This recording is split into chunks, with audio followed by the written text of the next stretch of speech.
Welcome to another edition of the replay where we're still trying to make it day. I am your host, Jabril A. Rashad, and joining me to the stage is none other than my co-host, Mr. Greg Ice Tray Lewis, that speedster all the way from Blaine College by way of Texas A&M and those San Diego Chargers. And also joining me to the stage is none other than my guy, Tim Axton Jackson, all the way from Nebraska, 1989 draft choice of the Dallas Cowboys. How you doing, my brothers? Oh, All right, we're blessed and grateful, man, and all the time. it's a blessing to be joined with you as well, Mr. UTEP, color corner. You know what I'm saying? Freaking Yeah. New York Giants. Don't forget about you, okay? You here with us, so yeah, we love being here all together. Well, I certainly appreciate it, guys. We're going to talk about a lot. We got a lot to get into. But before we do anything to start the show, I want to do a little bit of house cleaning, letting everybody know that we are live. We are live for the very first time right here on the Wise Sports Channel. And where you can catch us each and every week is on Al Islam Worldwide TV. Al Islam Worldwide TV. That's where you'll find the Wise Sports Network. And by the way, I want to let you all know that we are streaming worldwide. When I say worldwide, I really mean worldwide, just to give y'all a little bit of clue of how we're doing this and people in other countries that are coming on. We just got countries like Russia, Norway, South Korea, Vietnam, Thailand, Serbia, Poland, Denmark, Finland, Austria, the Czech Republic, Iceland, and New Zealand, just to name a few. And we've already had countries from Africa, Ethiopia, and so forth that's already been connecting with the Al Islam Worldwide TV and all the things that we're doing over there with our sports program. Again, we are the Wise Channel, and these are my guys, Mr. Greg Lewis and Tim Jackson. So I want you all to go over to your app stores when you get an opportunity and go ahead and download that free app. It's absolutely free. Don't cost you anything. Once you download it, you will see Wise Sports. Okay, we'll greatly appreciate that, and we thank you wherever you get your streaming at. Make sure you're streaming with us because, again, we're going to try to bring you guys the best content possible, especially when it comes to the world of sports and entertainment. So, guys, let's jump into this thing, man, because, there was a big game that was played on Sunday evening. It was the Buffalo Bills took on the Kansas City Chiefs, and they took them down 28-21. And I really must say, I don't know what it is about the regular season with the Buffalo Bills and Josh Allen and company, but they really have had the Kansas City Chiefs number the last couple of years in the regular season. But the issue, it comes down to what can they do in the playoffs. So, Greg, I'm going to come to you and get your take on that first and foremost. If you saw the game, what do you think about? Give me your take. Give me your take. Well, look, Buffalo looked really well. They have a running game, that's very different than what you see in the past. But like you said, Buffalo was 4-1 versus the Chiefs in the regular season, but in the playoffs they 0-4. So they have to change that if they go to the big game. They're gonna have to find a way to beat Kansas City and Mahomes in the playoffs because the regular season really don't matter. It gonna all boils down to that playoff. But I like Buffalo because now they run and they look like they're more balanced. They're not just dependent on just throwing the ball and 50 times. But I like what I saw.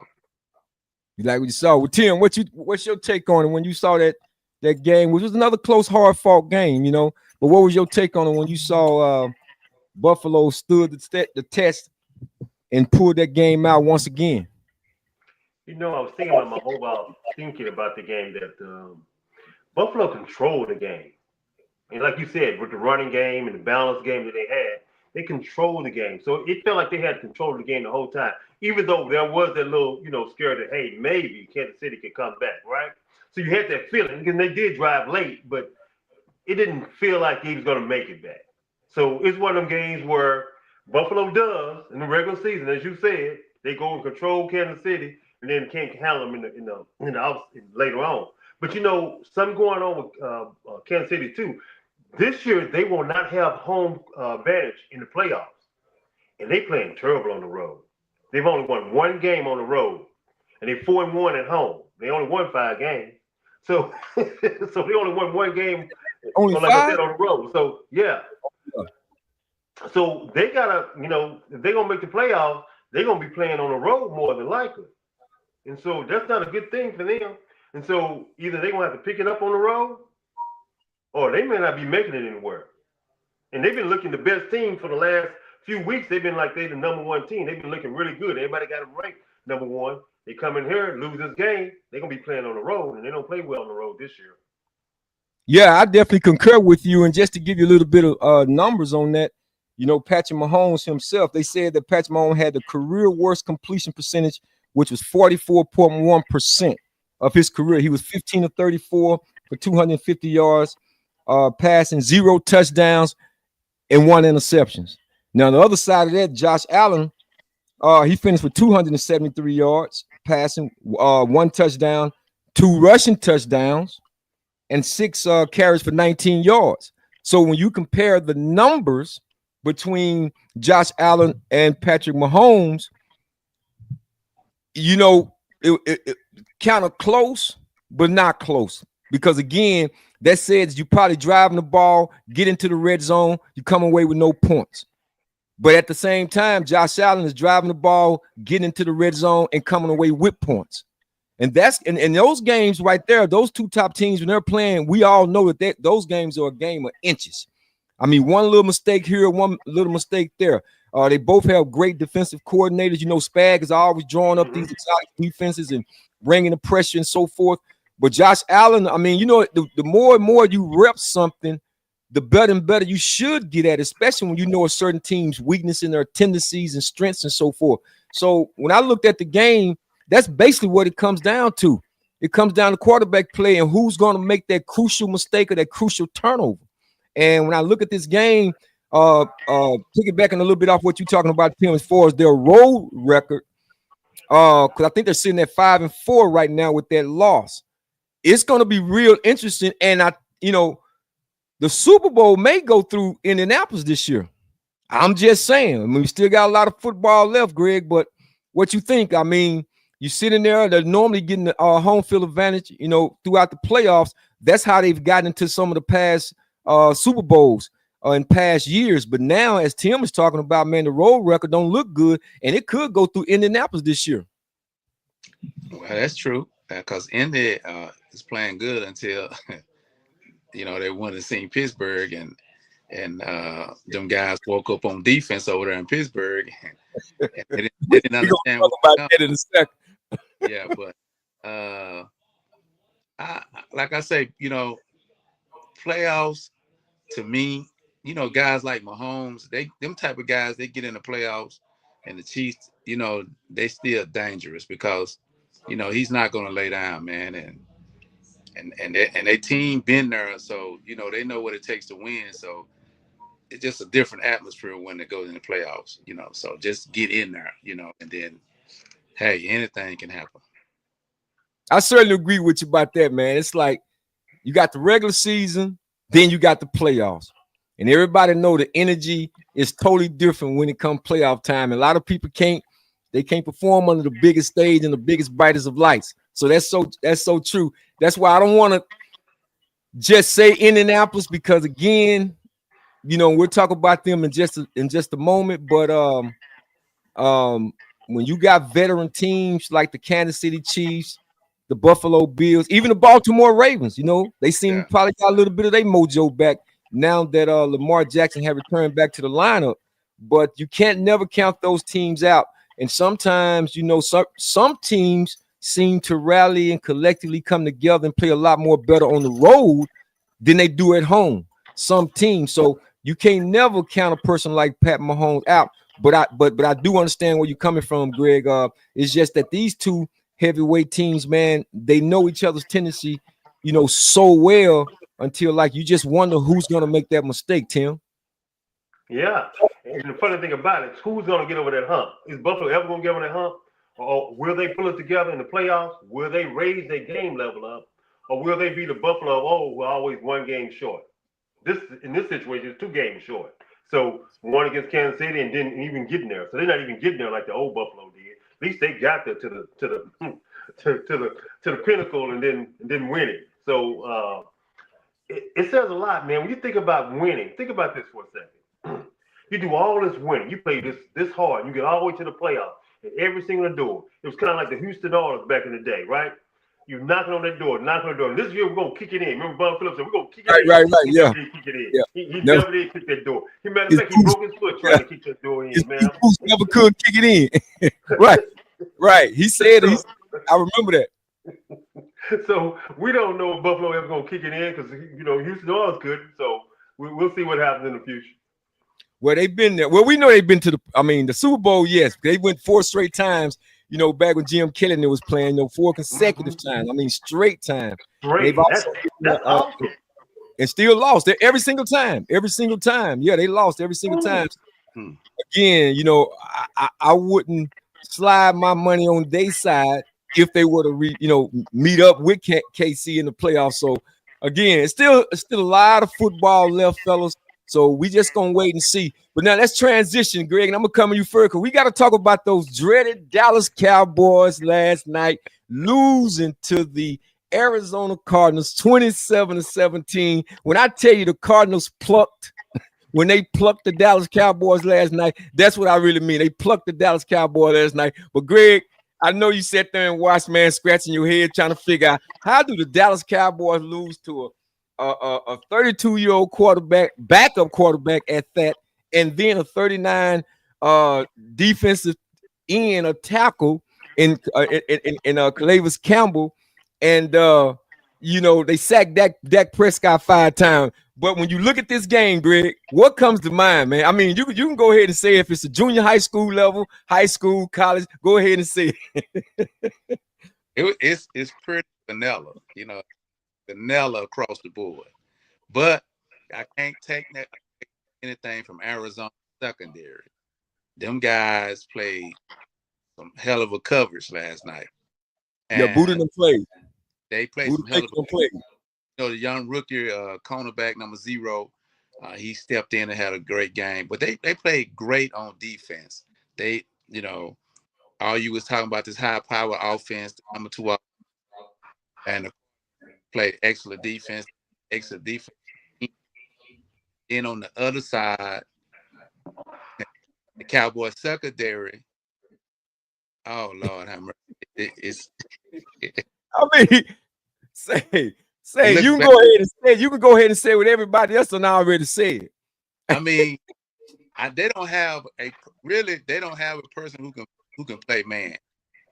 They man coverage should be out of their system. Period. They should just be cover 2, cover 3, everything in front of me. You know what I'm saying? Come up and make it, and hope that somebody can get some blitzes. Zone blitz or something. Other than trying to put people on the island, they don't have. Well, one of the persons that you're speaking about is Will Johnson. If y'all remember, that kid was he was projected to go in top 10. Will Johnson out of Michigan, but he tore his ACL his senior year. But he has a knack for finding the football. I think they got him on a couple of plays early, but after that, man, he was over there playing his behind off. But to your point, though, Greg, Dallas's pass defense, as we already know, I think they ranked 32 at the very bottom in the league. And of course, you got Donovan Wilson out, you got Malik Hook out, but that's never no excuse because I didn't want him in there anyway. But at the same time, I thought Wanye Thomas and Marquise Bell would play better than what they're doing. So I'm starting to, Tim, and I'm gonna come to you in just a second because I'm starting to wonder if, and I know it has to be a combination of both because it always is. Do you really have dogs or do you have puppies? And right now I would say puppies. And your defensive coordinator, Matt Eber, flushed the toilet. Is it really his scheme? Now, granted, Bland, I think he's giving you what Bland can give you because one, you're only really good as your pass rush. And yes, the young boy Marvin Harrison Sr. took him to school a couple of times, but I don't know if he's 100% on that foot. I don't know. I'm not gonna make any excuses for him because he's out there. If you're out there, you got to perform. And at the same time, you know how it is, guys. You know, you out there, man, and you want to perform for your team. You want to beat up for your team. You see somebody like a Trayvon Diggs put on IR. He goes down one of your best cover corners. And now you got to step up because you missed time and then you signed that new contract. So you know eyes is on you too. The binoculars and the people and the pundits or everybody's talking. And sometimes you have a tendency to rush yourself back a little bit because some of his breaks coming out, it just didn't look like Bland to me. But you say what though, Greg? What I'm saying is really, you know, the young Marvin, you know, he did his thing, but really, that really didn't really. It was the tight ends that oh yeah one with safeties, and them guys could cover the tight end. Well, you know? they did some damage too. They definitely did damage too. You know, but that goes back to what I was talking about with the free safety and strong safety. They never really have no cover safeties that can actually cover. But let me go. And then too, you look at it, the defensive coordinator, you know, is put in a bad situation because a lot of times, you know, you get in the tight short route. You can make it where he can just go one way. Don't where he can break in, break out, sit down on you. You know, he got too many options. You know, if you know you got guys who's not covering, like you need to make it where, hey, we're gonna make him go this way, or make him sit down. We're gonna make. But you get, you know, they sitting back 10 yards, 8 yards. And the tight end just, you know, run the corner route, sit down, you know, seam routes, in it posts. I'm talking about it. I thought he ran by the 4-4 last time. Well, before I come to you, Tim, let me give a shout out to my boy Q, man. Q Williams in the building with us, man. He say, "What's up to you, Tim?" And that's your boy Greg, man. Ice Trey, part of that Crash crew, man. Back in the day, the Green Hornet. So we got my man Quentin on with us, man. But welcome to the show, Quinn. Glad you can join us, man. But Tim, let's talk about it, man. Because we're talking about those safeties, man. Whether or not if they can cover, if they have the type. First of all, one of those pass plays to the tight end. I think it was to the tight end when I saw this. Wanye Thomas just took a bad angle to the football. I mean, really, and that's and I was really. You heard me talk about him a few times, Tim. Really rooting for the young kid, but he took such a horrible angle in coming up and past the fence to try to make the tackle until he was just totally really out of the play. And I know in film, when you go back and you coach that up, I know he's going to see that he was. But Tim, when you look at the Dallas Cowboys safeties, what comes to mind? Trash. But hold on before I get to that trash. When's this Saturday, son? When is this Saturday? Just let me go to the pass defense in this whole. And we've talked about this for weeks. We've been talking about it. We talked about the corners you guys mentioned, who are not up to par. With Bland, actually, he doesn't look healthy. And I didn't expect him to be as healthy as he should be. But he's out there. I played out there and I wasn't healthy, and nobody really cared that I wasn't healthy. Okay? So you can be there no matter what you say. If you get out there, everybody will act like you healthy, and it's your fault if you actually get out there not healthy. So I learned that lesson way early when I was playing. I said, okay, I'm not coming back until I'm fully healthy. And then some people dislike it all you want to. You look like you're almost there. And people see you practice and they be like, hey, you should be out there. No, I'm not all the way there. I can't cut. I can't do this. So I can't pick up. I can't kick in my extra gear. You know, when you sprint, you got an extra gear. Sometimes you have extra gear and you can't kick in that gear. Then that means you can't cover and make that play you used to make. And so Bland is a little bit off on that part. But the safeties, I'm disappointed in Wanye Thomas, just like you said.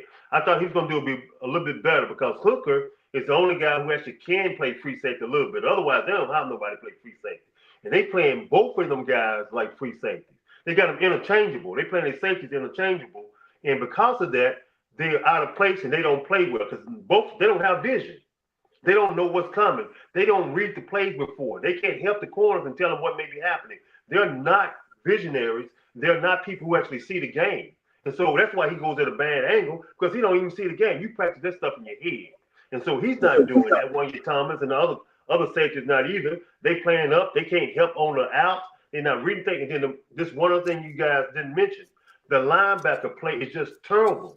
Those guys, it should always be a match zone. When you drop back in a zone, you got to find a man within your zone or somebody coming to your man. You look up the guy who may be coming to your zone next, and you go find him, you get in front of him, make the quarterback throw over you.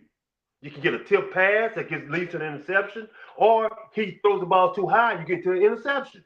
All these things can happen if your linebacker do well. Those linebackers are terrible. I can't wait till they get the line. Okay, we won't get into that. But those two linebackers who can come back, they both play the pass way better. That would change everything just from that standpoint in zone. The game changes sometimes just on a little bit of things happening, and we'll get more into that. But right now, all the parts in the secondary, the linebackers, the corners, and the safeties, trash. Yeah, I mean, look, there's no use in sugarcoating it. You know, and I'm looking at Dallas, you know, for a minute, I had to go back in the archive of my mindset when I was playing with the great Tony Tolbert, my ex-teammate at UTEP. And what I remembered mostly about Big T when he left in 1989, but I redshirted, I came out the following year. But when he left, I really didn't understand at that time how much he meant to me as a corner. Because when you got those stand-up ends, and he wasn't really down in a 3 technique, it really kind of had him standing up like a linebacker. But just his size and all was able to block a lot of the visibility of the quarterback. And he's able to buy time for me as a defensive back to be able to make any necessary adjustments that I needed to make. Well, when you lose those pass rushes, and the quarterback is sitting there, man, he can now, you know, he can play action. He can do some of the things that Brissett was doing. He can get deep into his playbook. And without that pass rush, man, and those guys pushing that pocket and forcing, you know, buying them DBs some time, it gets tougher and tougher. And it don't get any easier. And as you can see, not only did Marvin Jr., Harrison Jr. got into the act, a lot of other receivers started getting into the act. You saw Christian Kirk and I forget the other young receiver name that they got. But you seen other players, and like Greg already mentioned, the tight end. So, you know, and Tim, we laughed about it, and actually, you know, rings true when we talked about if you want to get your stats up, just play the Dallas Cowboys defense. And we talked about that. And that's exactly what happened, man, because, again, when you don't have that pass rush, granted, I seen some things in spurts where Big Kenny Clark and Solomon and them got off the ball quick, but there are other times when you talk about gap control. There was one time they had a lead back, man. I think he hit the A gap, and the way they shaded it, it wasn't even like the Cardinals linemen moved them out of the gap. It was like whatever they was coached to do, it was like they was coached to shade to their right or something, and the lead back, he hit the A gap and ran for about another 7 to 8 yards. So I'm saying to myself, Eberflus the Tarlet, what are you doing, man? He's running a slant. And we're gonna get into the trades and stuff that was made earlier today. But again, it's scheme and it's personnel. But go ahead, Tim. No, you were right. He was running a slant to that direction, and the guys didn't correct. See, that's the sad part about it. They're so new to the defense. I'm gonna give them some on the new to the defense. There are some things you have to do, and you have to do it instinctively. You just can't play the defense and just like, oh, okay, I'm just going to be a robot. Do exactly what he said. You slant and you read something different, then you adjust. But if you don't know how to adjust, and the whole team don't know how to adjust, you create another lane, right? So if you overdo something, you create another lane, then you're scared to adjust. So that might have happened earlier where somebody said, ooh, I see what's going on, and they adjusted, and then there was another lane on the backside. He came back and cut back to the backside. So the sad part about it that he's doing these things because these guys are not playing the ball well enough themselves. So you got to run slants and all that kind of stuff, that trickery stuff, when your linemen can't defeat one-on-one. And definitely if they get washed out on double team. So that's one of the reasons why what's going on. Right now, those guys are not really getting washed out. They just can't get penetration. Right. Especially with 2 on 2. They put 2 on Kenny to make sure he can't, Clark, to make sure he can't get up because he's actually very good on one-on-one. He's okay on one-on-one. Double teams, okay, he holds his ground, but he doesn't do anything. He don't make a play on double team. And that's what's going to happen. I seen it. I talked about that earlier.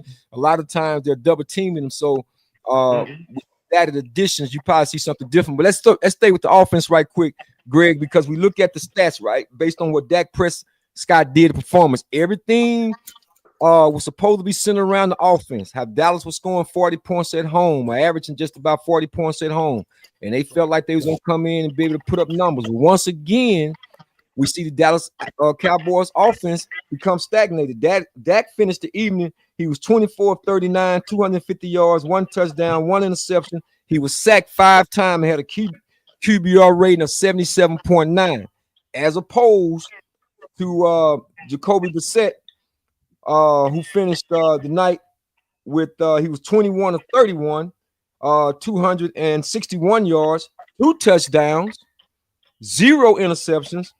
Of course, he was sacked 5 times, but he finished with a QBR rating of 115.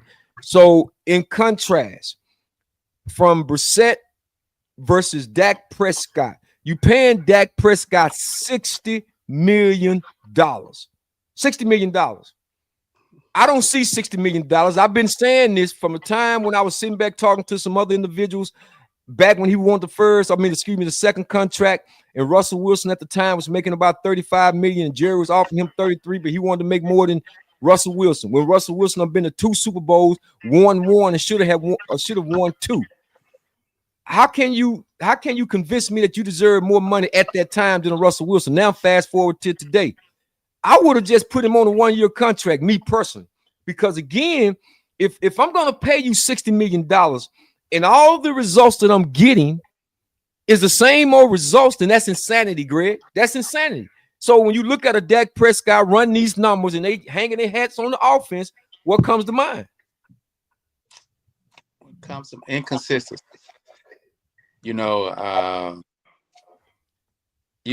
look at it from that, but last night, hey, the winners he was trying to throw in, them DBs, man, it wasn't no separation, really, on a lot. They was clamped down on them receivers, man. I have to give Arizona defense, all the credit, and on the other side, Arizona quarterback, when he threw the ball, it wasn't no one around his receiver. That's why he's rating so high. So it's a difference when you got separations and non-separation, because now them throws get harder and harder, and now he's holding on the ball too long, and now he's getting sacked. And that once he get rattled, it's all it takes. He be rattled. He don't know how to come back. Yeah, he don't know how to come back. As far as being $60 million, Jerry did that to himself, because he should have went on and signed him earlier, before that first season, before that season ended. He should have went on and signed him, but they thought they was gonna, do some type of deal, or they was gonna be able to get him cheaper, and it cost him. He gambled and he got caught, with his hand in the cookie jar, because most definitely he didn't want to give him no 60. I know that for a fact. Well, he always talking about, he's a wildcatter and he take risk and all that. But let me give a shout out to my boy Curtis Blow Medlock. He's another San Francisco 49er. Greg, I know your team is the 49ers also, just like Daryl Alexander. I don't know how y'all go from Texas all the way on the West Coast. But anyway, be it as it may, I cannot disagree with you, Curtis, man. They are trash. And I'm telling you, every time Wednesday come around, they need to be the first one put out on the curve, man, especially on that defense side of the ball. It's just despicable the way they play defense right now. It's crazy, man. Then being a former defensive player, man, I just can't stand it, man, when guys don't even seem like, I don't know, you can say they giving effort, but man, I'm trying to figure out, it's like you giving effort to the win, though, to the win. Because normally when you see effort, to me, it's like, you kind of like, okay, I will say, okay, you look at Jadeveon Clowney, okay, and he was there a couple of times. He could have got home. He just missed. And in my estimation, he didn't have a training camp, just coming in about a month ago, trying to get acclimated, so forth and all. So he's really playing on natural talent right now. I do think at some point, he'll start closing, or foreclosing those sacks and so forth, because he's that kind of talent. But man, again, they're just not. I don't know, Tim, going back to something that you said, man, it definitely hits home with me. They're unsure of themselves. Playing the game in their mental prior to the snap, prior to what you're looking at from the film, because we played this game really the night before. Not actually when you get on the field, you're going through all of your tendencies, you're going through the scatter report, you're going back over your notes, you're going over the scheme, over your assignment. If they give me this formation, where am I supposed to be? What angle do I want to take? Look, I put up a flashback of a reel when we played Brent Favre and them in 1988. And I had one of the favorite moves I loved doing because I knew just going through reps and stalk drills and stuff like that against receivers, I knew what they were trying to do to the corner so they can try to pin a corner so that back can get around the corner. But I had this little favorite move I used to love to do. I think it was just from playing basketball a lot too. But I used to always fake like I was coming down like I was knifing hard, but I always kept my outside leverage because you hear the coaches screaming this time and time again. Keep your outside leverage, force everything back inside. You understand? And I see the Cowboys time and time again. The ends can't set the edge. They get caught up in the running through the wrong gap. They get around the corner. Corners don't come up in force. So, again, when Greg was speaking about the schemes, whether if you playing a cover 1 or a cover 2 or keeping them in zone 2, 3, whatever, I don't even see them having the wherewithal to come up and even make a solid tackle. And I think they went to something that you said a while back too, Tim, about some of them corners don't want to come up and hit. They don't want to tackle. They want to sit there, make their check, play injury-free, play like they playing flag football as long as they don't get their uniform dirty, man. And that's the kind of football, man, I cannot tolerate. It's not in my DNA. And you got to get some dogs in there, man. You got to get some dogs in there. So before we segue to our next segment, you got any last words on that, Tim, with this Dallas Cowboys, this offense? You asked that question about the quarterback and that quarterback being paid. When the offensive line is not blocking, which is what it's laughable to me that they want to put everything on that offense when that offensive line is not up to that level. See, the offensive line, their skill talent is, except for 88 this week, and really he's not really back. 88 only had an 8. 88 usually has a cape on his back, right? 88 is only he missing an 8 right now. Okay, because he's not fully back. He can't come out his breaks. That's why he wasn't getting any separation. So Dak loves to go to him when he's looking around and he sees he needs to get the ball out real quick. He throws it to him. He's not getting separation. Now Pickens, he don't get separation anyway that much. So you got to throw the ball to him in certain spots to make sure it doesn't get intercepted. That's your whole key on that. Placing the ball where it don't get intercepted and give him the only chance to get the ball. But 88 usually gets separation, and he wasn't getting any because he's missing an 8 right now. And Dak can't throw the ball when he's on his back. so that line, that's why they replaced the lineman on the right tackle. They replaced the right tackle because he was out there doing Olay. He had the red flag up for the bull coming in through every time. Like, oh, go ahead, you get Dak. So, Dak probably said, hey, get him out of here. I'm tired of this. I'm on my back, on my feet up. I'm seeing him at the top of my shoes. So, no, he had to get rid of him for a second. So I don't know what they're going to do for that lineman because their line going to have to play better if they're thinking about doing anything else in the future. Well, one last word on that, man. It's interesting enough. The receivers, even though they had under 100 yards, catching the football and receptions, was pretty much almost there with Marvin Harrison on the other side. I think he had about 8 catches for 96 yards, but he had a touchdown. We didn't get any touchdown from our receivers. And again, who's moving the coverage? Who's demanding a double team? Brian Schottenheimer, the Cowboys did it again. Go down there to the red zone, you come away with no points. And I'm sitting there begging. I'm begging, man. When it was scored, I think it was 27-10, and I'm saying to myself, man, they was going into the late third quarter. The clock is going to become your enemy once the fourth quarter started. So I'm saying, go ahead and kick the field goal. Now it's a 2-score possession because the score would have been 27-13 at that time. They didn't do that. They went for it on 4th and down and didn't get it. So now you go into the fourth quarter. I think if you take the 3 points, at least you score before the end of the third quarter. Now, when the fourth quarter starts, again, you only down 2 touchdowns. And you got a little bit of momentum. But now you shoot yourself in the foot. And it's the same thing he did against the Denver Broncos when everybody know that the shortest distance between 2 lines, 2 points is a straight line. and he sat there, man, and got out of field. I mean, got out of. They was right there on the 1 yard line. Should have went, gave the ball right to Javonte Williams. Did not do it. They get a penalty on the next play that bagged them up. Then they go for it, and then only come away with 3 points. So yeah, Schottenheimer, when you talk about, man, you know, being better and coaching better and calling better plays, yeah, you got to do your job too. But again, you a rook in terms of being a head coach. I don't have, like I say, expectations of this team this year because I'm not emotionally invested with this team, and I'm just looking at how everybody else is looking at it. But again, guys, we're gonna get ready to go around the NFL because we got a lot of other teams that we want to talk about. Greg, you brought them up, and I'm definitely gonna talk about those Pittsburgh Steelers, man. Pittsburgh Steelers knocks off those. I'm gonna say they tamed that horse they were talking about, the Indianapolis Colts. They broke them, man. They broke them 27-20.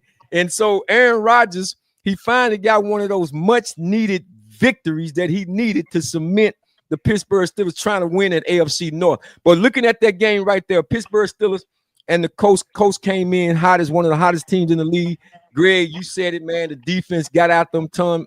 Mike Tomlin, man, must have had one of those. You know, it's getting into October. I mean, we're in November now, so it's Mike Tomlin time. So what you think, Greg? Well, listen, them terrible towels was waving. They was ready, and the Indianapolis Colts, they didn't know what hit them. They was every time they turn around, somebody was hitting somebody in the mouth, you know. And once you start going downhill, and that other team smell blood, you better get out the water. They couldn't get out the water. Nothing they did helped them, you know. And you have to take your hat off to Pittsburgh defense. Watts, you know, them guys up front, they was coming, and the secondary played good, you know, and their offense, you know, played well enough to win the game, but their defense was just too much for Indianapolis on Sunday. Indianapolis they didn't know what hit them. You know, they wasn't expecting this type of game, this type of energy, or nothing like that. That's something that, you know, they're going to have to bounce back from because they got hit. They got smacked in the face really hard. You know, you either come back from this or you can go down, you know, but I feel like they'll come back from it. But if Pittsburgh, you know, continue to play like they played Sunday, they have a chance. They have a chance to go deep. Yeah, with no doubt, man, because you got TJ Watts, them, man, them boys, and Cam Hayward, them, and they playing really well on the back end with Porter and them back there. They definitely, you know, rose to the challenge, and that's all you can add. The weather's starting to change. You know, it gets cold up in some of these places. And one thing we know we didn't talk about with Indianapolis Colts, they are a dome team. Right. They are a dome team, and we can't forget these dome teams sometimes don't work out in this cold weather. And that's going to be one of the things you got to definitely look out for. But Tim, what's your take on it? Well, you guys said a lot when you're talking about dome team. You talking about getting acclimated to the cold. Man, ain't nothing like playing in the cold and being physical. You get out there and you play. You get used to it. You're comfortable in it. And then you like physicality when you're in the cold. You like running into people. Once you get used to it. But if you ain't used to it, it's like being in an icicle. You like an icicle. You feel like you're breaking. You know, you been in that warm weather, you got in that cold, like, ooh, it hurt. Ooh, everything stings. Like you're getting frostbitten, right? Everything stings when you're frostbitten. Your hands sting, all that stuff stings. So guys who ain't used to it, that's how they feel. They're not acclimated to it. So, and then that physicality, teams who actually in the cold and get time their time, who understand it, they feel it. But, you know, practicing is two different things. Even though you have a dome stadium, do you practice outside sometimes? Can you get outside? And so, can you practice outside? So, if you ain't practicing outside and getting acclimated to the cold, because then they have to get cold, but are they practicing it outside? So, if you're not ever doing that, then hey, you are a dome team. I don't care where you are. You're a dome team if you don't practice outside when it's cold. So, you saw the result of somebody getting real physical with a team, hitting them right in the mouth, and Indianapolis didn't hit back. And the playoff is all about that. That's what you do in the playoff. You hit somebody in their mouth, and you see if they can hit back, right? Matter of fact, you don't even wait. You hit them twice if you can. So you keep hitting them. So the team that can do that best, and that's why, as you said, Tomlin does well every single year, especially when it gets to November and December. That makes him special. That's why he's been coaching for so long and been so successful. His teams Absolutely. win when it counts. Except in the Absolutely. playoffs right Absolutely. now. So let's finish going around the NFL and capture some of these other games where we saw the Atlanta Falcons losing once again. Let's see what was that score? They played. Okay, yeah, we got the. Well, that's actually last. Let me make sure I got the right one. The right. New England. Yeah, he lost to New England. Yeah. Yeah, I'll get in just a second here. Let's see. Actually, this thing done took me way, way back. Hold on. But we know that they had another loss. That's for sure.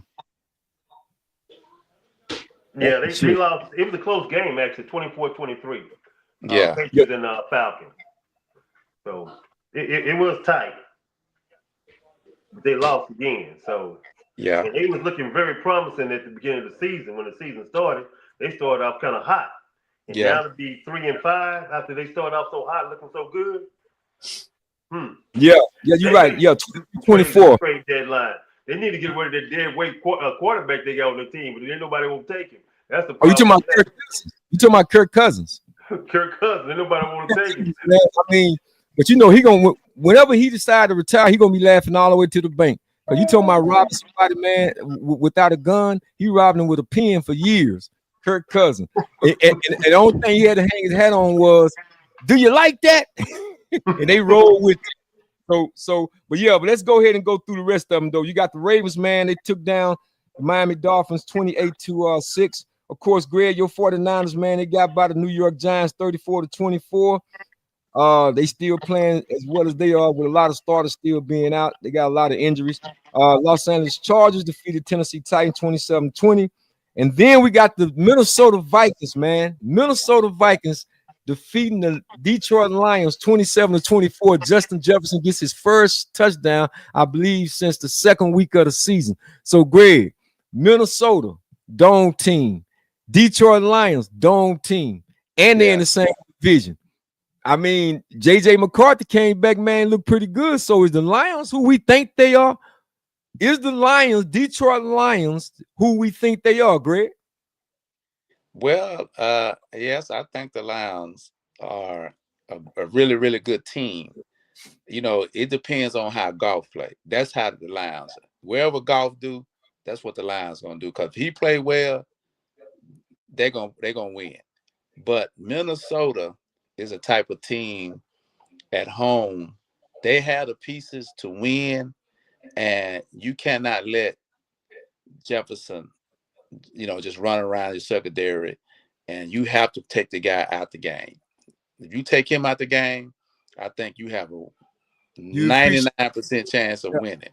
Yeah, you can't let him just, So, and they played well, but as I say, coming late down the line, Detroit is they got a great coach. You can believe one thing about Dan. He ain't gonna go for that too long. He's a great coach, so he gonna coach him up. They're gonna get back on track, and it's gonna get, man. This season gonna get tight. It's gonna be some close games. People gonna get squeezed in. People gonna get squeezed out. But it all gonna come down to the fact who gels and who comes together at the right time as a team.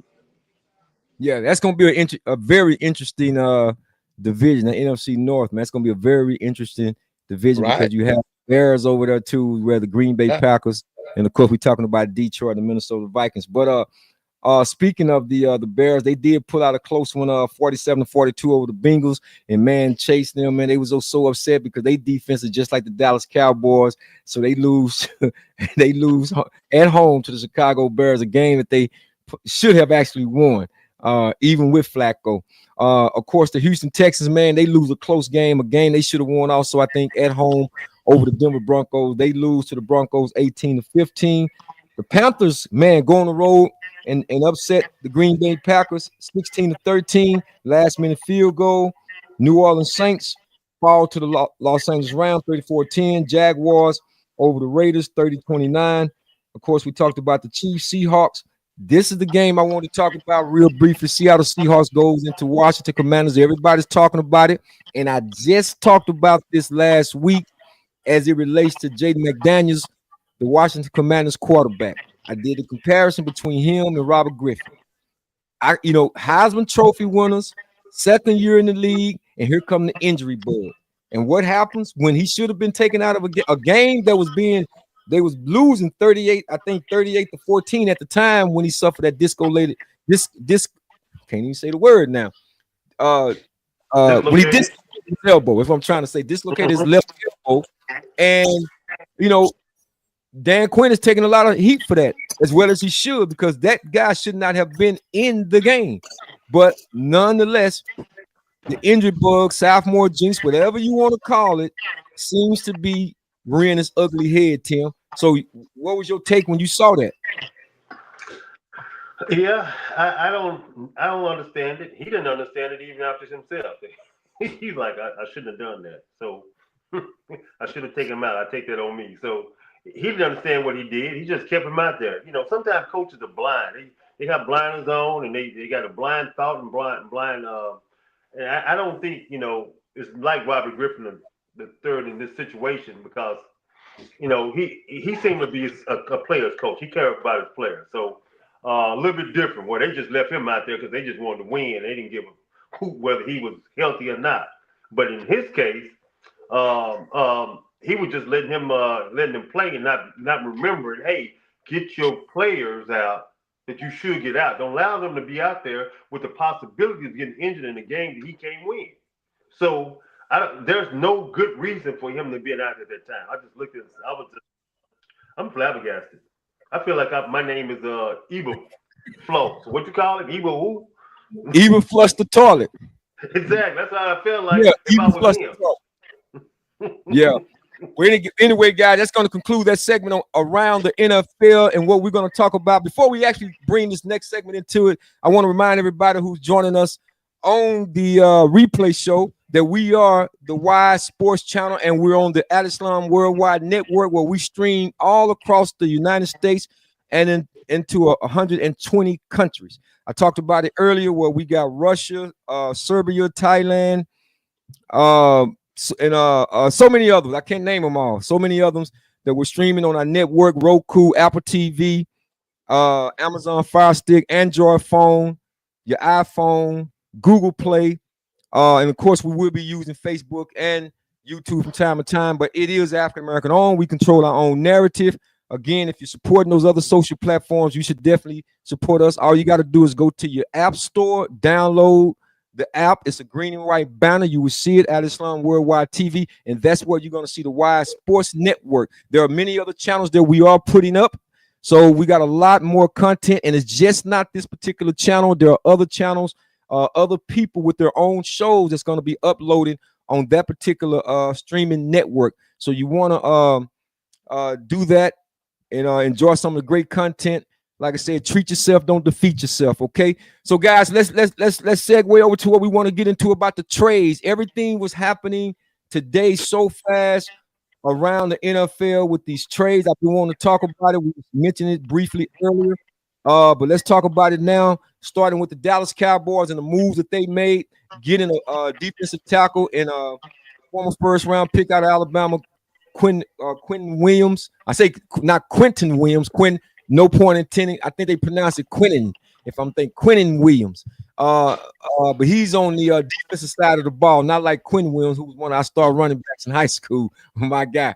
But they went and got him, and also got Logan Wilson, the linebacker out of Cincinnati Bengals. And one of the things I like about Logan Wilson, this guy was one heck of a linebacker at one time. Now, there's been some knock on him about not being able to run with the younger guys they have in Cincinnati now, but I'm saying he probably don't want to put forth no effort because they don't have anything. You know, when you put forth effort, you don't see any results. Man, it plays a mental thing. And you know how you can go with another team, Greg and Tim, and get rejuvenized for whatever reason. But I do know this was one heck of a middle linebacker, man, because when they played the Los Angeles Rams a few years back in that Super Bowl, he just jumped on the screen. I said, who is this guy, man, making these tackles like that for Cincinnati? He was all over the place. So if we can get that Logan Wilson back, and then you got Demarion Overshawn coming back, and hopefully that can solidify a little bit on that second level of the defense. I mean, time would tell, but with a veteran player, a guy who's been in the postseason, the guy who went to the Super Bowl, maybe he can cement some of that we need at the second level. But Tim, what you think about the trade? Like I said, giving up a second round pick and then a first round pick in 2027 for Williams. And I think they gave him maybe a 6 or 7 rounder for Logan. You can correct me on that. I think it's but a 6 or 7 rounder for Logan Wilson. But what do you think about it, man, as far as what that's going to do for the Dallas Cowboys defense? Now, this is the Alyssa. You know, we finally got something to give us some hope, you know, that the defense can improve. Now, will it improve enough this year? That's a whole nother story. We got to watch and see. But it will improve because of nothing like interior defense. And Dallas has been playing a 5-2 lately.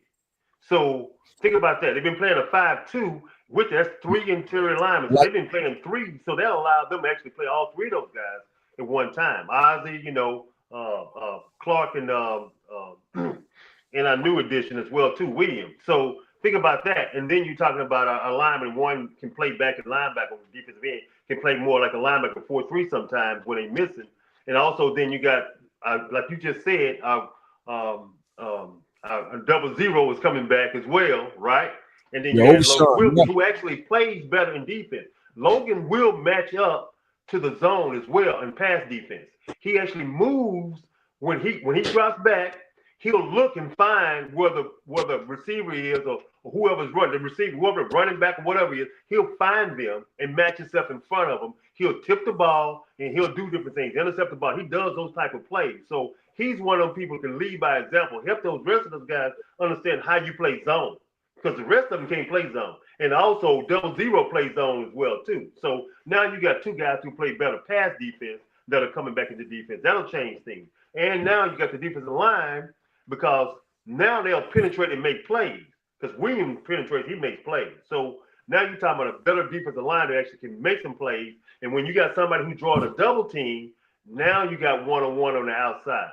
That'll change some things. They'll make the corners better and the secondary a little bit better. Hopefully when that guy who didn't want to tackle anymore, named Diggs, decides to come back, then he'll go ahead and start tackling a little bit and then go ahead and cover and find his game again. So if you do that, then you're talking about a much improved defense at the tail end of the season. But they have to prove it. Well, Greg, I got to come to you on that. I know the San Francisco 49ers didn't make any trades. They felt like they was gonna get their guys back, Ayuk and those boys and what have you. They could have went and got a linebacker. I felt Fred Warner being out for the year. But what do you think about this trade for the Dallas Cowboys? I think, you know, with Williams being in the middle of that defense, they get a chance to push that pocket like we talked about. Kenny Clark will no longer be able to be double teamed. You got to take some of those one-on-ones, and that helps give the linebackers an opportunity to scrape and get over and fill those gaps. What do you think about it, though? Well, that was a good trade, but I wanted to say something about the Cowboys a while back. The Cowboys need a leader. Cowboys need somebody like a Michael Irvin, somebody who will voice their opinion. Somebody going to say, hey, listen, this crap ain't working. You know, we need to do this. Hey, y'all need to step up, make people start, you know, playing for their money. Be accountable. They need a leader. They need somebody who gets in somebody's butt and who will go out there and play their butt off. You know, because if you look around on the defense, no leaders, nobody making people be accountable. You know, if you look at all the great defenses, somebody's there making them accountable. You know, even on offense, if it's a lineman or whatever, you know, you can look at the 49ers. Our offensive lineman, Trent. Hey, Trent don't be trying to hear that. He's on defense, you know. Our linebackers hurt now, but hey, you have leaders. You have people who can go to the coach and say, hey, man, this ain't working. We need to do something else. You know, I'm going to hold these guys accountable just like I hold myself accountable. And the Cowboys don't have that. Everybody just quiet. You're just taking ass whoopings quiet. That, you know what I'm saying? You don't do that. If I'm getting paid millions of dollars, I want to win, So they don't have the Michael Irvins and the guys like that anymore. Just vocal and getting on people and making them accountable. You need that. Absolutely. I concur with you 100%. And they haven't had it in a long time. And honestly, when DeMarcus Lawrence was trying to step into that role, I mean, he was vocal. They didn't do a very good job of transitioning that role to Mike Parsons, because I think there was a little bit of underlying jealousy, maybe. Them two really didn't get along, didn't match mentally. Right. And see, when you got some chink in your armor, you'll be able to see it, because when you have a real brotherhood, 11 guys collectively on one accord. But like you said, Greg, the leader has to be the leader of that pack, like the Ray Lewis's was for the Baltimore Ravens defense.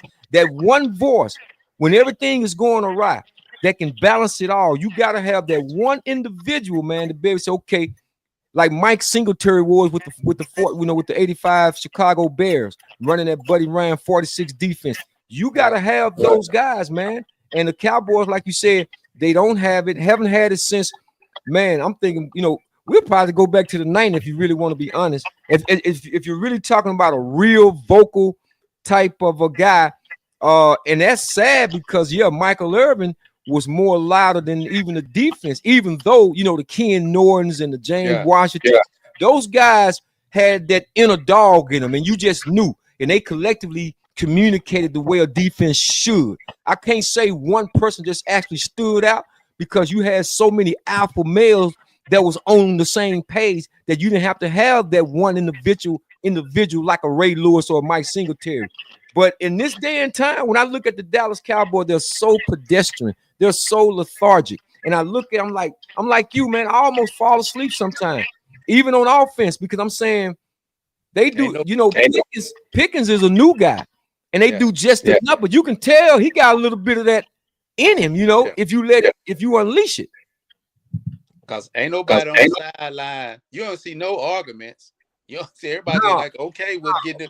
We okay, everything cool. We just ain't nobody fussing, ain't no coaches and players fussing, ain't no coaches fussing at each other. You don't see none of that. So everybody's happy with getting their butt whooped like that, I guess. Well, I'm gonna say this, because there's different ways to do it. You don't need the fussing, but you do need the fire. So I don't need the fussing, because I don't need the back and forth part. I need somebody who actually put the fire and brimstone in your butt. As a matter of fact, if you really got the fire and brimstone, I don't get no fussing back, because you listening.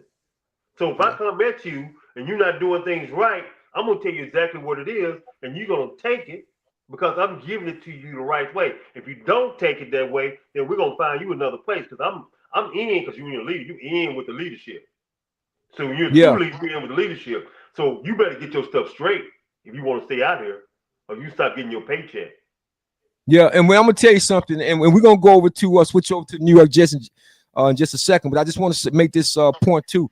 To me personally, when they let Al Harris go, they really let a lot go. Because personally, I would have given Al Harris the DC job. Since you're giving everybody else an opportunity, Jerry Jones, why not give Al Harris an opportunity? Because he had those guys believing, man. And I did a much better job than Eberflus. And I'm gonna tell you, it's just something about the way we communicate. It's something about where I feel like if I'm talking to a Greg Lewis or a Tim Jackson, I'll be able to get it up out of y'all and vice versa.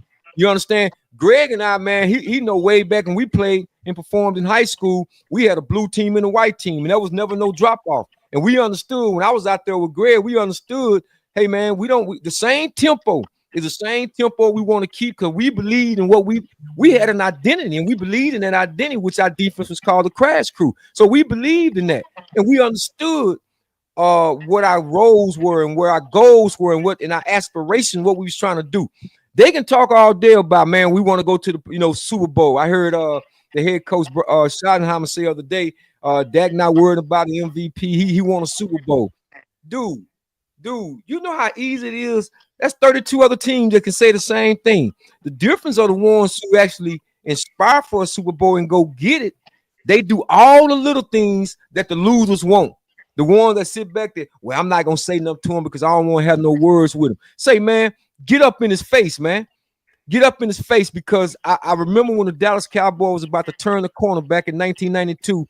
Isaac Hope, even though he lost his job to a young Kevin Smith, I remember watching one of the camps, but he was talking to the guys as a veteran player because they got him from the Minnesota Vikings, but he would look at them in the eyes and say, hey, man, and he grabbed one of the plates. He say, man, where you trying to go? He looking in his eye, man. He got his hands on his uniform like, say, man, because we had just lost the year before to the Detroit Lions, if y'all remember, when Barry Sanders gave them the business. But the following year, they knew they had what it take to get there. So you got to have some of those rebels, man. You got to have some of them dudes, man, that ain't going, granted, everybody can't be that or do that, but you got to have at least a few of those guys, man. The Charles Haley's and them that's going to take their helmet and, and tear the wall out of them. You know what I'm saying? Cowboys haven't had it in a long time. And again, man, a lot of, Jerry Jones has a lot to do with that, because some of those guys that he had in the locker room, like, to me, Terrell Lawrence, say what you want, man, but Terrell gave you everything he was going to give you and hold people accountable, including himself. So, that's where we are in 2025. Hopefully, if this trade that they made earlier today, if it doesn't do what they expect for it to do, because I don't see anything coming out of it, but they can have something in the future. So, guys, let's switch over real quick to the New York Jets as we move right along, talking about what they gave up, which is Sauce Johnson. Nobody saw that coming. The Indianapolis Colts gave up 2 first-round picks in 2026 NFL draft and in 2027 for Sauce Gardner Johnson. Tim, I'm gonna come to you on this one because the Jets also gave up the young receiver out of Texas. They got him. The Jets wind up getting him. Adonai Mitchell, which I thought was good coming out of Texas, but they gave him up as well. But they got the 2 first picks. I think the New York Jets will control the draft if they don't get those picks up, because they got Dallas's first round in 2027, a second round, then they got 2 first round picks in 2026, 2027, plus their own first round pick. If they don't get the number 1 overall, they say they kind of position themselves to get Fernando Mendoza from Indiana. But one side note real quick too. We're talking about real quick with Dallas Cowboys. If they do pick in the top 10, please get your safety at Caleb Downs out of Ohio State. But go ahead, Tim. See, you wrong for that. You shouldn't even mention him, because he's the type. I've been talking about it. He's the type of safety that I be speaking about, who actually reads, who studies, who actually is a student of the game, who knows what's going on before. He got it from his dad. He sits in the film room with his dad, and he does these type of things. He will study. He'll make sure the players around him are better.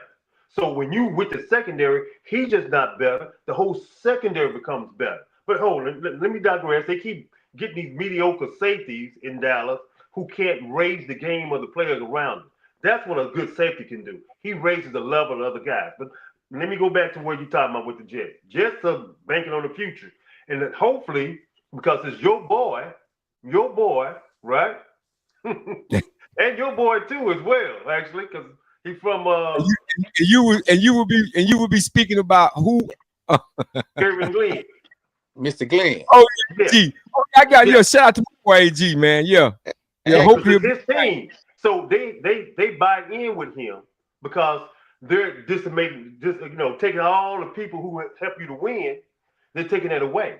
So they mean they're giving this rookie coach the opportunity to grow with the team by giving him new players and new sources of players that actually they can draft in the future, and he can grow with them together.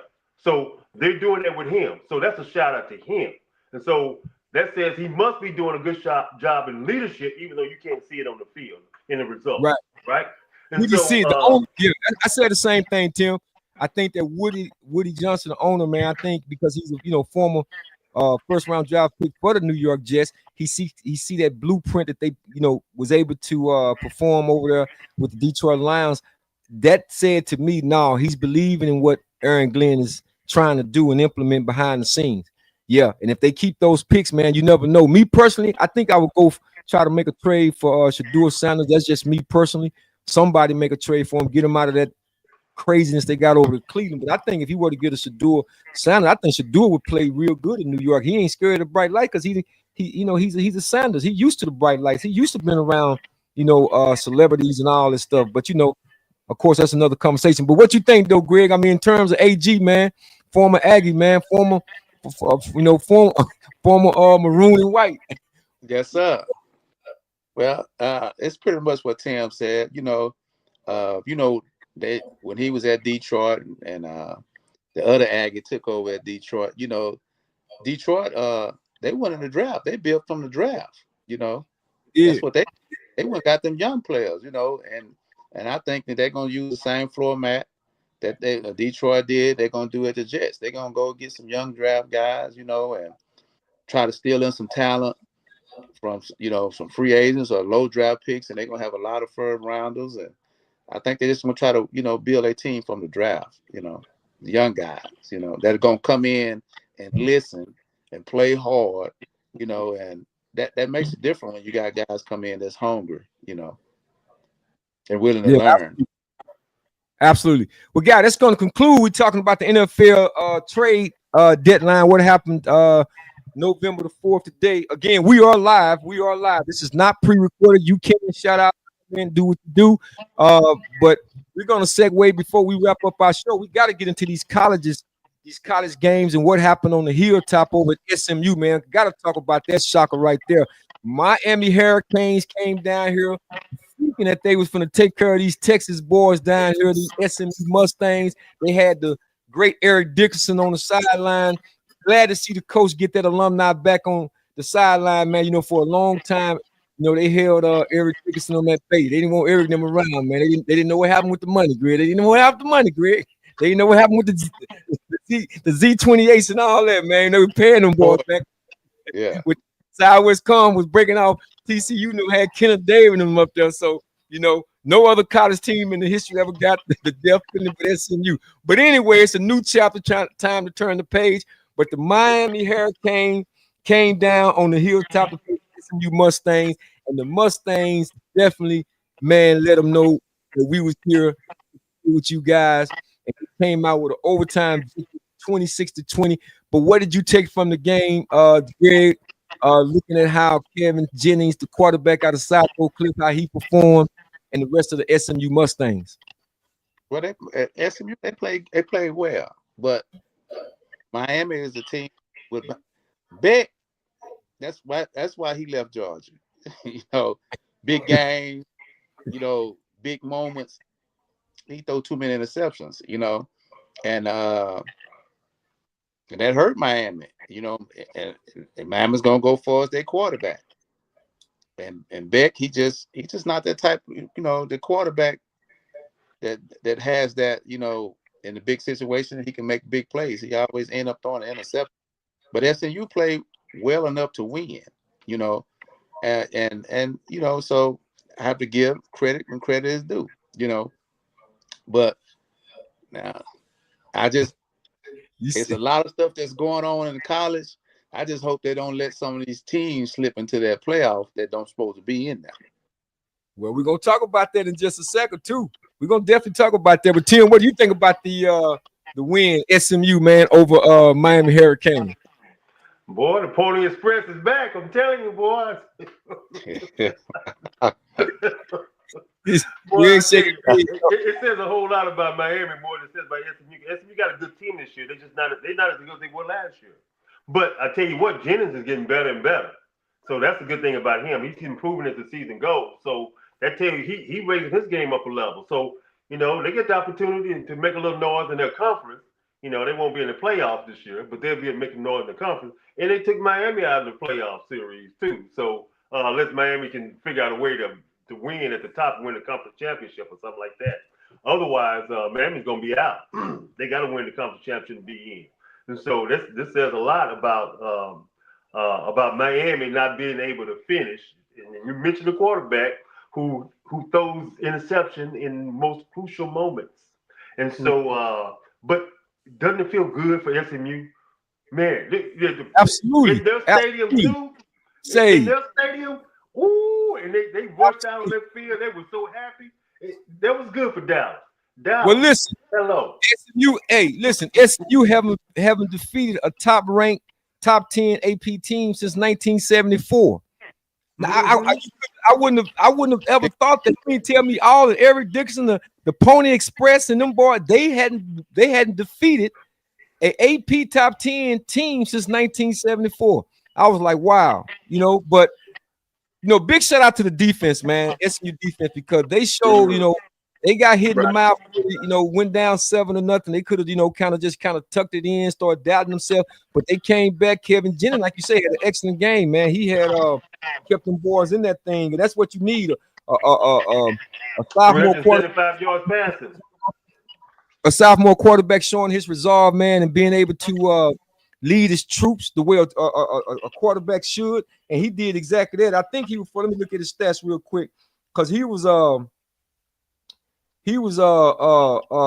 I saw, to me, he grew up a lot based from last year. When I compare him to last year, he grew up a lot, man. Because in last year games, man, he would break down and he would become the Carson Beck, Greg, if you will. He was the one that was breaking down, turning the ball over, throwing interception. But on Saturday, man, he threw for 365 yards. That was his highest. That was his career high for career high, 365 yards passing. His completion was 29 of 44 passing. He had 1 touchdown. He also added a rushing touchdown in the win. So you say what though, Greg? Well, Miami is Miami. They ain't had no defense. They give up so many points. They ain't had no defense since probably Ray Lewis there with that. So that's just Miami, man. And they don't. Yeah, it was all way from that. Yeah, they don't play no defense. That's why I'm biased with Miami, because they supposed to have Ed Reed as the head coach down there, man. Another A&M coach? Nah, Ed Reed is supposed to be head coach. Oh, Ed Reed. Ed Reed. Yeah. I don't know. That's crazy too. Ed Reed should be anywhere. Yeah. I mean, shoot, Ed Reed. Yeah, he could have got that job at Miami when it was over. Yeah, but he hadn't been a head coach before. I said, what's it? Well, he ain't got it before. He got the knowledge and he can play. They get all the other people chances to do it. If I was AD, I would, because I know how smart AD is. I agree with you, because Ed Reed is really smart. And he knows what. If I was AD, I would do that, because you can go. What I was saying that was for other people. They say, "Oh, he's never been a head coach." Yeah. But this is one of the smartest players ever played in the NFL. Reads and understands things. That's why he was able to make the plays he makes. And he constructed his whole defense with him. And he had a whole team that was synchronized. That's why they did so well. So yeah, he's one of those guys. Go ahead. And on top of that, the recruiting. Yeah. On recruiting. And on top of that, he's gonna bring in coaches that can coach their positions. Mm-hmm. And compliment his way of thinking. Tom Brady said that Ed Reed is one of the smartest guys on defense that he ever known. Oh yeah. I heard that too. When he baited him throwing that interception, Bill Belichick said you didn't even see him, did you? So he knows, most definitely. But he couldn't help him on Saturday. We ain't gonna get off my SMU Mustang, man. He couldn't help him on Saturday. If SMU, another thing, my guy was running back the kickoff return. You don't let the kicker tackle you. That was a touchdown. But anyway, special teams wasn't very special, as they like to say, man. But dang on it, they pulled it out. SMU defeated the Miami Hurricanes. They always got the thing about, who has the better athletes. I sometimes say, how can you really tell? Because you got a lot of our number one recruits was going down to Miami back in the day. The Kevin Williams and the Jesse Armsteads and all those guys. So how can you really tell all of that? But anyway, you got the uniform on.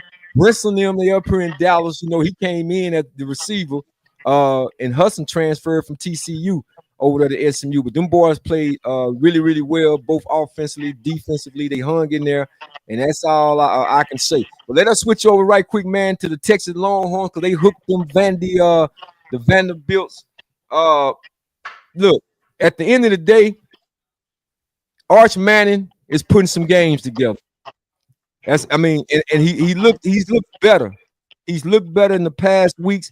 but they knock out Vandy, taking them out of the top 10 because that was one of the teams. I'm saying, wait a minute now. I know it's been extended to 12 teams, but is Vandy really a top 10 team? So I'm kind of glad to see Texas really jumped up to 13 now. We're going to go around just like we did in the NFL. We're going to go around the college as well because there's a lot to talk about with this because right now, the top 10 teams that dropped out of well, I ain't gonna say Georgia. Well, Georgia Tech did, but Vandy dropped significantly in the ranking after the loss. Georgia Tech, they dropped also significantly.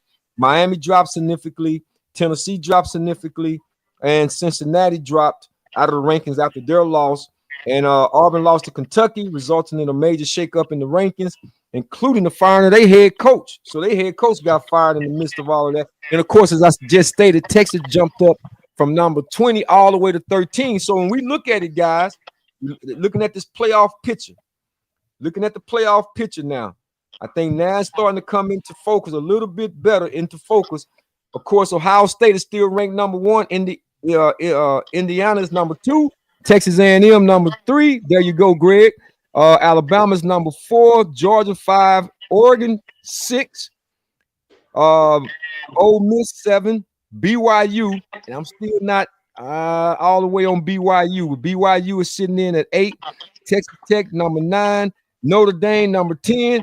My Sooners are trying to get back in it. They're at 11. University of Virginia is at 12. Texas right now will be on the outside looking in. When you hear those names that I just called, which team do y'all see not making it? I'm gonna start with you, Tim. Well, the first one is the team BYU. BYU got a lot of tests. They play Texas Tech, TCU, and Cincinnati. Yeah, BYU ain't gonna make it. They got to play all 3 of them. Plus, they play somebody else good too. So BYU gonna get tested. But they do play tough. I'm gonna tell you. But I don't think they're gonna make it out of those 3. I think they're gonna have losses. Then they got to play the championship as well too. If they get past 2 of them, right? They're gonna lose 1 of them. If they get past 2 of them, because BYU, they've been made me believe they get past all 3 of those teams. So otherwise, it's BYU definitely because I know who they playing. What about you, Greg? Who you see, man, out of those teams I just named? BYU, Texas Tech, Notre Dame. Who do you see, man, falling out of that playoff picture? Notre Dame got beat. I think Notre Dame gonna slide. They want them to slide. I think they're gonna slide in some type of way. Texas Tech can't lose no more. They can't afford to lose no more. They only lost 1. Huh? They only lost 1. That's because the quarterback was out too, though. That's when they lost. The quarterback got hurt. The other one because then they have to play in the Big 12 championship. Yeah. They got some games coming up. Texas Tech do. Yeah, because it did because you got Notre Dame at number 10 at 6-2 and Oklahoma at number 11 at 7-2. So it could be real interesting because I don't know if they're gonna go by strength of schedule when it comes down to Virginia and Texas because Virginia is at number 12, but they're 8-1. So I hadn't really watched a lot of tape on Virginia, but I don't know, Tim. Virginia not gonna stay at Virginia. They still got to play. What they got to play? They got to play Miami, don't they? They still got Miami? Yeah, they're in the ACC. Yeah, they're in the ACC. So they got a good chance, but they still got a couple of teams to play too. There's still some big games coming. So this is just the beginning. There's a lot of teams going to be watching out because next week they start to play each other. The following week they play each other. It's a lot of stuff. It's about 1 or 2 of them got an easier schedule. Virginia may be one of them. Notre Dame got an easier schedule too. Virginia and Notre Dame both got an easier schedule. Texas got to play Georgia. They got to play A&M. Yes. Yeah. So. Yeah. So everything gonna come out the wash. You ain't got to worry about knowing which one is which because they get ready to play each other. Texas got to play Texas A&M as well. So got to play Georgia. Yeah, that's a big one, and Georgia as well. So yeah, they got some games coming up. Oh, trust me, we know it's definitely far from being over. So we got a lot of games to be played. That's left in the college ranks, as well as in the NFL. We're not there yet. The weather's starting to change. It's starting to get a little bit colder, and we're gonna find out real soon. The one that's looking to leave early, you know, punching their off-season tickets early, who got the mentality to hang in there and stay in there. But we shall see. Well, guys, this is going to conclude another episode of the replay where we hope that we made everybody's day. Again, y'all see the television network that's scrolling on the bar right there, AtlaslamWorldwideTV.com. Go to the website or just go to your app store. You will see that name, and that's where you're going to find us, the Wide Sports Channel. I am your host, Jabril A. Rashad. Don't forget, we got the other show, Beyond the Highlights. I got one-on-one interviews going with guys who've played. We got some big time, you know, some lists coming in. This ain't just no light thing. We're gonna have some big time people, former NFL, NBA players, currently.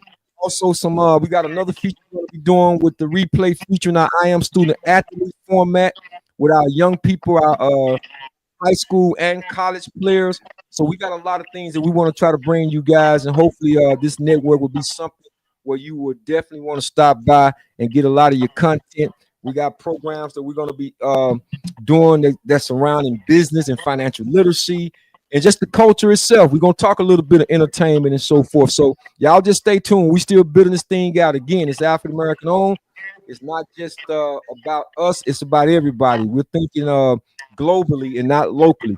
But again, I've been your host, Jabril A. Rashad. That's my guy, Greg Ice Trade Lewis, all the way from Blinn Junior College by way of Texas A&M and those San Diego Chargers. And my man, Tim Action Jackson, all the way from Nebraska, former Dallas Cowboys, Washington Redskins. I'm saying that from back in the day, not the Commanders, and the CFL. Guys, it's been another wonderful show. We will be uploading this on the television network, but you will see this live on Facebook and YouTube. So, but don't get used to it. Don't get used to it. We're just gonna be putting shorts, excerpts up on this social media channel here. But if you want to go to see the full video, you gotta go download the app. It's absolutely free. So, guys, anything else we want to say before we close out? And Tim, by the way, happy birthday to your daughter, man. Beautiful, beautiful content that you put up, man. I was so happy to see that. Thank you so very much. I appreciate that. And I just want to say thank you, and I also want to say be blessed and be wise. Absolutely. Greg, what about you, my brother? I want to say thank y'all guys. You know, I really enjoy being on the show with you guys. You know, we all grew up. We came a long way with each other, you know, to see us still striving and moving and trying to do the right things. And, you know, that's a lot. And then I'll have to say after that, man, how about them Aggies, man? How about them Aggies, man? How about them Aggies? Hey, when they do, how about the Aggies? Only for you, though. It's gonna be real interesting. Well, we appreciate y'all joining on. Big shout out to Curtis Matlock. Shout out to my brother Quentin Williams, both of my brothers, man, that came on and joined, and anybody else that's looking at this program. Don't forget, like I said, tell a friend to tell a friend about us, what we're doing. We got a great thing that's happening over here. We appreciate y'all coming on. Peace, love, and God bless.